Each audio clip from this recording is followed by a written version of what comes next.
Nanghuli ang MMDA ng mga pasaway na nagparada ng mga sasakyan sa mga kalyeng itinalaga bilang alternate routes. Yan ay oras na isara ang southbound lane ng Kamuning Flyover sa susunod na linggo para sa 6 na buwang rehabilitasyon. Live mula sa Kamuning, Quezon City, nasa frontline ng balitang yan, si Jenny Dongon. Jenny, ilan ang natikitan ng MMDA?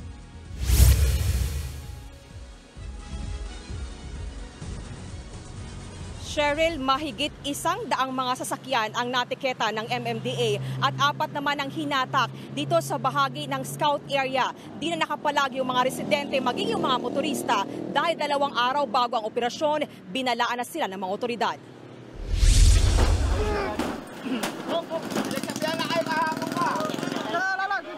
Kanya-kanyang ligpit na mga gamit at mga sasakyan ang mga residenteng ito sa bahagi ng Scout Wason sa Quezon City nang makitang paparating ang mga tauhan ng MMDA na mag-clearing operation ngayong araw. Karamihan sa mga residente, ginawang extension ng bahay ang kalsada. Si Jennifer, wala nang nagawa habang isinasakay sa truck ng MMDA ang kariton niyang puro kwek-kwek. Aabot pa naman daw sa 10,000 piso ang paggawa niya sa kinumpiskang kariton. Sabihan naman kami kayo ng maga, hindi naman nakala na bibigla sila rito. Wala na magagawa, nasa kanila na. Hinatak naman ang kotseng ito na walang driver at nakaparada sa gilid ng kalsada. Ang driver namang ito, sinubukan pang isampa sa sidewalk ang sasakyan para mag-park. Pero mas lalo siyang tiniketan. Wala pong parkingan sa loob eh. Saglit lang naman sana eh. Kaso na abutan naman na. Problemado naman ang taxi driver na si Mang Roberto. Di pa nga nakaka-boundary, hinuli na siya ng MMDA dahil sa illegal parking. Nandito ako ngayon para kumain lang, hindi para mag-park ng matagal. Ang mangyayari, todo kahit ako nito.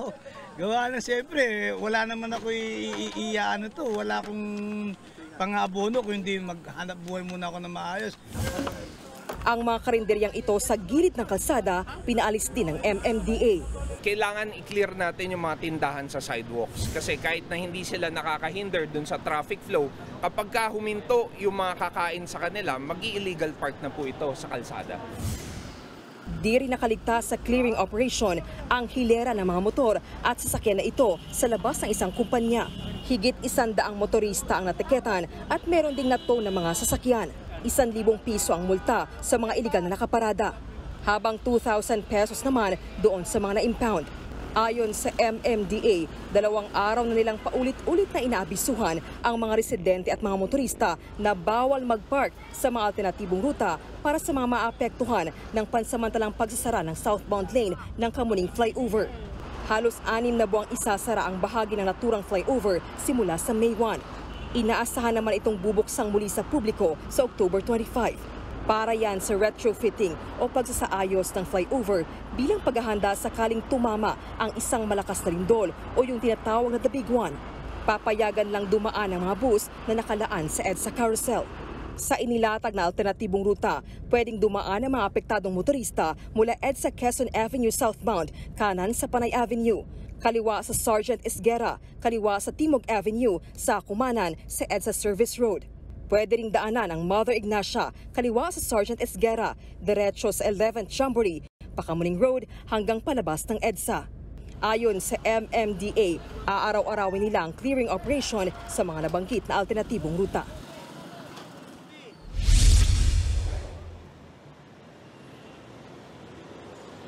Cheryl, para naman doon sa mga nahatak o nakumpiska yung kanilang mga gamit at pangkabuhayan, wala namang multa para sa kanila. Yun nga lang, kukunin nila ang kanilang mga gamit sa opisina ng MMDA. Pasadahan na rin po natin ang daloy ng traffic ngayong Friday. Dito sa bahagi naman ng NEPA Q-Mart southbound lane ay tuloy-tuloy naman yung usad ng mga sasakyan. Wala pong traffic. Nagkakaroon lang tayo ng build-up sa Cubao area hanggang makarating ng Ortigas. Pagkalagpas naman dyan ay light traffic na yung sitwasyon. Habang doon sa northbound lane naman ay ganun din po. Light traffic yung mararanasan. Nagkakaroon lamang po tayo ng build-up sa Quezon Avenue hanggang makarating na ng North Avenue.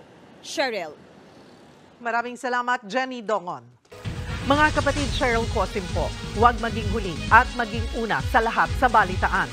Para sa tuloy-tuloy na talakayan sa Frontline, mag-follow at mag-subscribe sa social media pages ng News 5.